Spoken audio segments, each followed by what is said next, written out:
The Pastor Who Hated Church. Follow Elvis Jung on his journey of redemption. Chapter 12. When Elvis arrived at the office on Tuesday, he was greeted with bustling activity. Sylvia was at her desk talking on the phone. Chris spotted Elvis from her office. She could barely contain her enthusiasm. Elvis, come here. Did you hear this? We pulled off a major flash mob yesterday. The news was all over it. Apparently, some people captured it on video. We picked up a couple and linked them to our church site. How awesome is that? It's going to be amazing coverage for our church. I was there, said Elvis. Really? Wait a sec. Nick, Kip, come here. Elvis was at the flash mob yesterday, Chris yelled from her office. Kip bounded in. You saw it? How was it? How did people react? Fill us in. From what I saw, most people got a kick out of it. I thought it was good. I could hear them once they all started singing, but I wasn't really at the center of the park. Kip clapped his hands. Awesome! I love it when they pull it off. It's a serious boost to our profile in the community. I know, right? Sylvia's already fielding calls from the papers and radio and even TV. You better be ready for an interview, Kippy. Do you need any talking points? I can whip up a few for you, said Chris. That'd be awesome. You're the best, Mum. Just put them on my desk if I'm not around, said Kip. Elvis, can I grab you for a minute? I need to bounce something off of you. Sure thing, said Elvis. Oh, one more thing, Mum. Elvis needs to be set up with some admin codes. He needs to be online and on our sites today, said Kip. Consider it done, said Chris.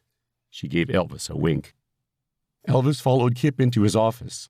It was like entering a museum of oddities. The first thing Elvis noticed was the top of his bookcases. Kip had a collection of origami animal sculptures. Are all those made out of paper? Asked Elvis. He realized immediately that that was a stupid question. Fortunately, Kip was cool. They're all made from single sheets of paper. He pulled down an elk with a full rack of antlers. That's one sheet of paper? Said Elvis. Yup. Amazing, isn't it? How'd you get so interested in something like that? It's so... weird? No, it's cool. Did you make them?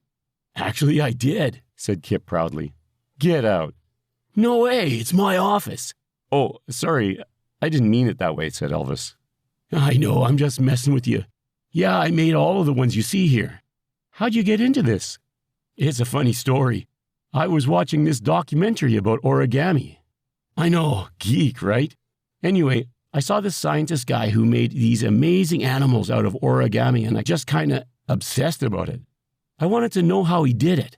So I went online, got a bunch of books, and started folding paper. It's like the most amazing thing to do. You leave yourself for a while and get totally involved in this paper. It's tedious, and sometimes I want to throw it away, but it's all about perseverance. Then there's the feeling when you finish one. It's the most amazing thing. I don't get it, said Elvis. It's hard to describe. Have you ever done something you know other people can't do? It's this amazing feeling. I know it's not going to make me rich and famous, but it's still this amazing thing. I don't know. I'm totally into it. Mom and Nick make fun of me. Sparrow doesn't, but that's because I think she sort of understands.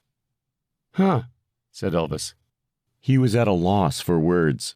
This was a passion like he'd never felt. Do you have a hobby? Do any impersonating on the side, perhaps? Impersonating?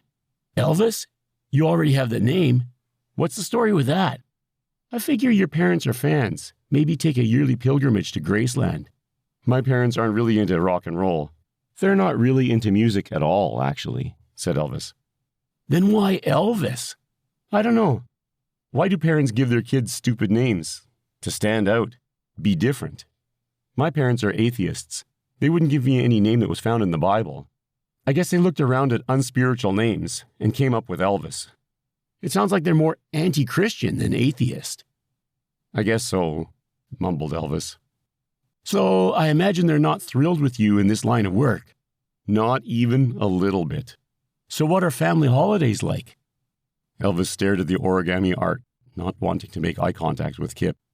He felt emotions welling up he wanted to suppress. The usual, I guess. What are yours like? Everyone's experience is normal, from their point of view, said Elvis. That's amazing. You're so right on. Still, you didn't answer my question. Do you have any hobbies? Elvis thought for a minute. No, none that I can think of. Reading? I read, but that's not a hobby. That's what I do to keep sharp as a pastor. It's more like work. So what then? Are you into sports? No. Scrapbooking? Skydiving? Shark wrestling? No, but I may try shark wrestling. Kip laughed. You do comedy. Maybe you should try stand-up. No way. I hate crowds. That's not good. You're a pastor. Crowds are part of the gig. Yeah, but they're not sitting there half liquored up waiting for me to be funny. Very true. Then maybe I can help you with a hobby. Cyber life, said Kip. Yeah, I was starting to sign up yesterday when the group started singing. It looks wild. I know. Did you know there are over 1 million people on Cyber Life? That's a major city. What are you thinking? Church plant. Think about it. You could start any kind of church you want. You could be the online Billy Graham. The potential is huge, said Kip. But I don't know anything about starting up a church. That's the beauty. You don't have to. You just go online and see what happens. Mom can set you up with life dollars to buy stuff. Land even, if you need to build something. You can do all sorts of crazy stuff. All you need is the imagination. I know of a couple of guys who are also on CyberLife. They'll help you out. They're guys from my college. I've been emailing them to see if we could set something up. Okay, but one thing I'm having trouble with. The name. My avatar needs a name, but I can't think of one. It's got to be powerful, unique, something that says a lot about what I'm trying to do, said Elvis. Don't overthink it. Why not Elvis? Your parents may have been onto something. It can't be Elvis. It's too distracting. Or attractive. People will want to know what you're all about. I hadn't thought of it that way, said Elvis. I'll leave it up to you. I also want to go over a couple of other ideas I've had for our digital ministry. Podcasts. I know they're a niche market, but I think we can use them as crossovers. There are a ton of those social video websites out now. Major stuff. I'm thinking you might figure out a way to pull music into videos. Like make videos for the stuff Sparrow writes. Hey, now you're talking. She'd totally love that kind of thing. That's what I want you to do. Think outside of the box. Keep this in mind. There is no box, Kip said as he rubbed his temples. There is no box. As long as I've got a ton of help. Can you do videos on CyberLife? I don't know, but that's totally worth checking out. Maybe you could use your avatar in a video for one of Sparrow's songs. Sky's the limit, man. Just go for it. I want you to know there's no way to fail. You just keep trying till something clicks. Ministry's hard enough without the pressure of success and failure. As long as you give it all you got, then, man, you're okay, said Kip enthusiastically. Right, said Elvis. He went back to his office and closed the door. He stared at the laptop sitting on his desk. Technology didn't excite him as much as it seemed to thrill others. It was always a means to an end. He figured that's why he never got into video games. The prospect of living his life through an artificial digital medium baffled him. What was the lure of the internet? Perhaps it's the fact that humans can recreate themselves into a better life than their real one. Maybe it's another attempt to be God, to perfect the original. After all, in the virtual world, everyone is pretty and successful. He didn't think there were any bums in CyberLife. Then an idea occurred to him. Maybe he could be a bum in CyberLife.